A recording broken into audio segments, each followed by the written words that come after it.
Hello my dear student.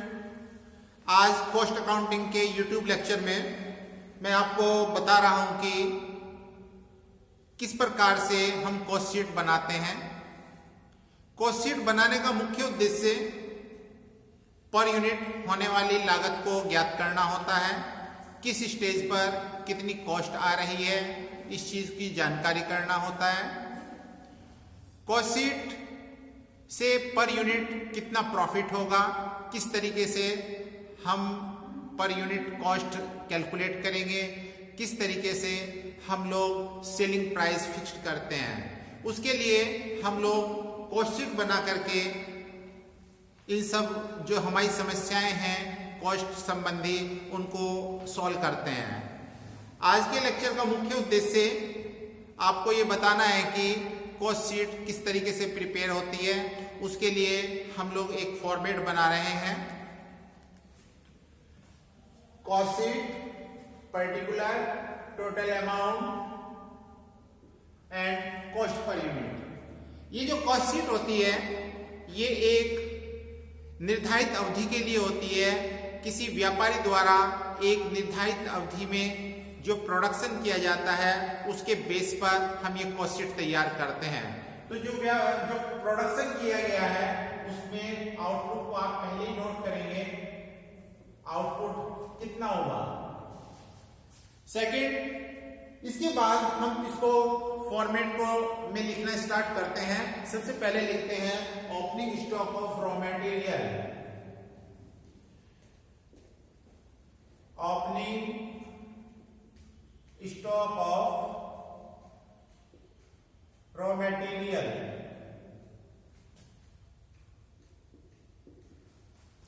इसके में add किए करेंगे परचेज और कैरीज इनवार्ड। जो परचेज संबंधी जितने भी खर्चे हुए हैं उनको इसमें प्लस कर देंगे। Carriage inward.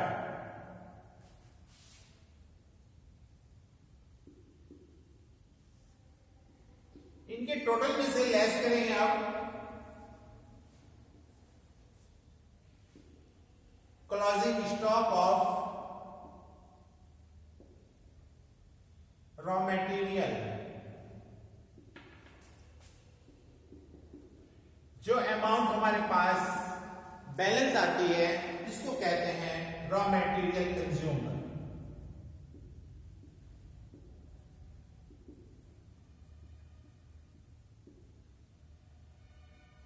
इसके बाद ये उस माल की लागत आ जाती है जो कि आउटपुट में कंज्यूम हुआ है। इसमें जितने भी डायरेक्ट एक्सपेंसेस हैं उनको प्लस करेंगे। ऐड डायरेक्ट वेजेस,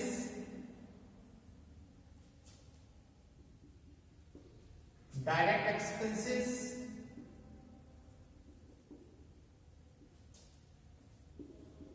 इसको कहते हैं हम लोग प्राइम कॉस्ट यानी कि मूल लागत।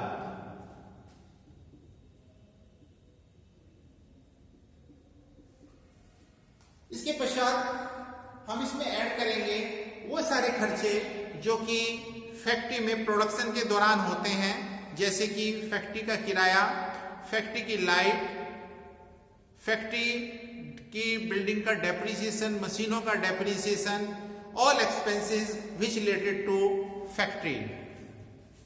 एड फैक्ट्री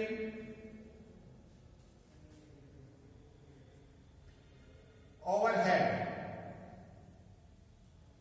इनको हम फैक्ट्री ऑन कॉस्ट या वर्क ऑन कॉस्ट के नाम से भी जानते हैं। इसको लिख सकते हैं हम वर्क ओवरहेड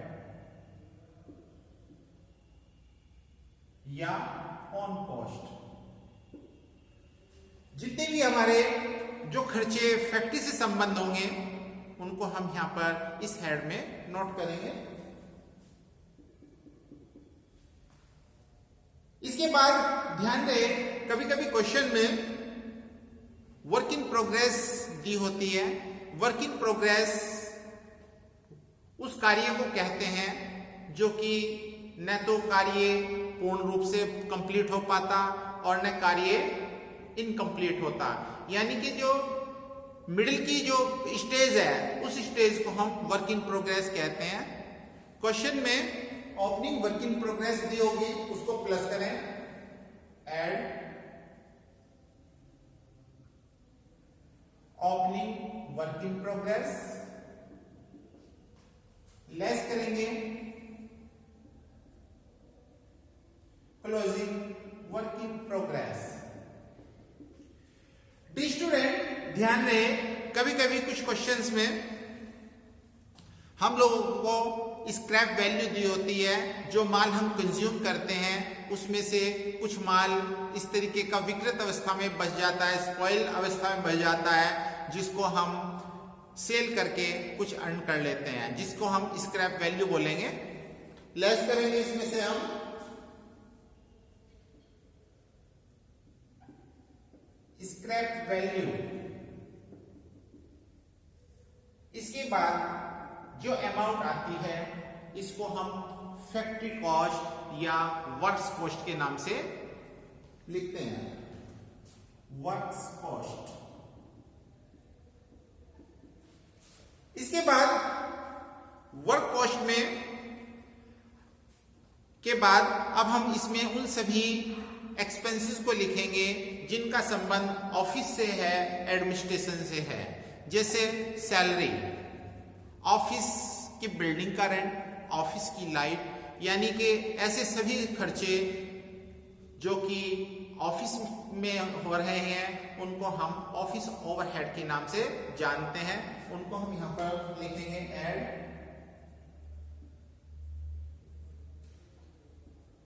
ऑफिस ओवरहेड।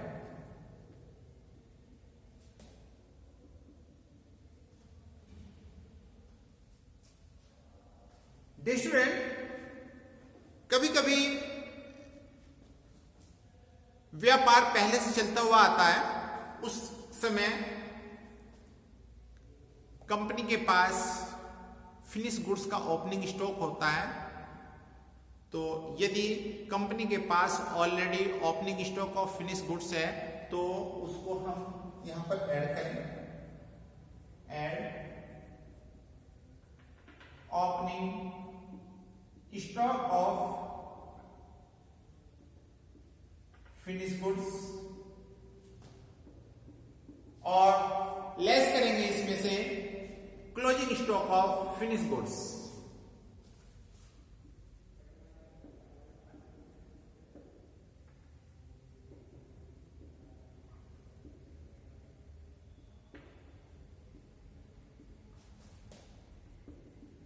ये जो बैलेंस बचता है इसको कहते हैं हम कॉस्ट ऑफ गुड्स सोल्ड, बेचे गए माल की लागत।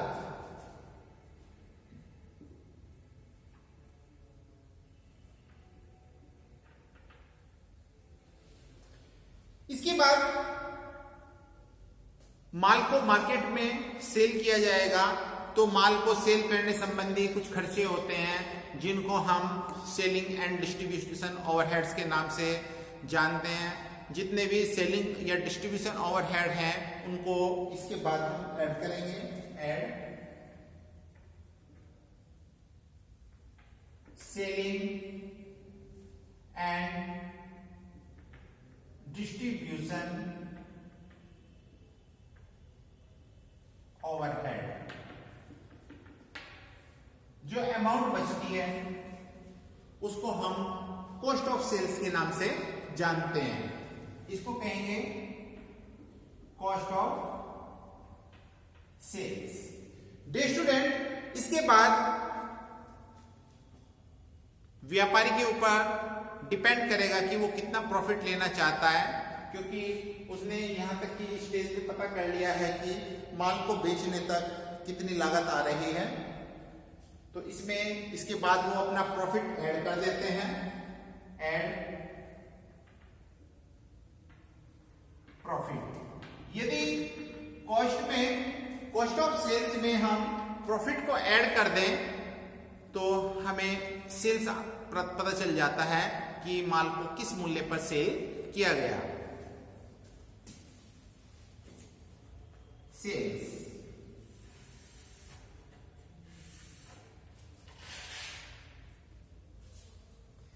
डे स्टूडेंट, जैसा कि मैंने अभी बताया है कि ये जो कॉस्ट शीट है, कॉस्ट शीट बनाने का जो मुख्य उद्देश्य होता है पर यूनिट कॉस्ट कैलकुलेट करना है।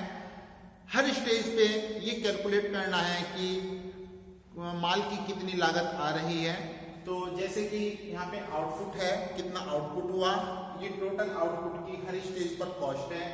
प्राइम कॉस्ट कितनी है, वर्क्स कॉस्ट कितनी है, कॉस्ट ऑफ गुड्स सोल्ड कितनी है और कॉस्ट ऑफ सेल्स क्या है। एग्जाम में कभी कभी इनके बारे में अलग अलग कैलकुलेशन कराई जाती है। Calculate prime cost, calculate works cost, calculate cost of goods sold, तब आपको इस फॉर्मेट में इसको सॉल्व करना है। डे स्टूडेंट, अब हम निकालने जा रहे हैं कि कॉस्ट पर यूनिट। तो यहाँ पर हमारा जो आउटपुट है, उस आउटपुट से आप टोटल मेटेरियल कंज्यूम को डिवाइड कर दें। यहाँ पर डिवाइड करने के बाद कॉस्ट पर यूनिट आ जाएगी। वेजेस को डिवाइड कीजिएगा और डायरेक्ट एक्सपेंसेस को, तो ये हमारी कॉस्ट पर यूनिट आती जा रही है। Cost per unit material, direct wages per unit, direct expenses per unit and balance prime cost. इसके बाद आप यहां पर आउटपुट से इनको कॉस्ट को डिवाइड करेंगे और लास्ट तक जो है आप कॉस्ट पर यूनिट कैलकुलेट कर सकते हैं। कॉस्ट अकाउंट का जो मुख्य उद्देश्य है वो मुख्यतः कॉस्ट ज्ञात करना है। हर स्टेज पर कॉस्ट की पता चलाना है कि कॉस्ट कितनी है, ताकि माल को हम सरलता से बेच सकें और कॉस्ट पर नियंत्रण कर सकें, कॉस्ट को कंट्रोल कर सकें। Thank you.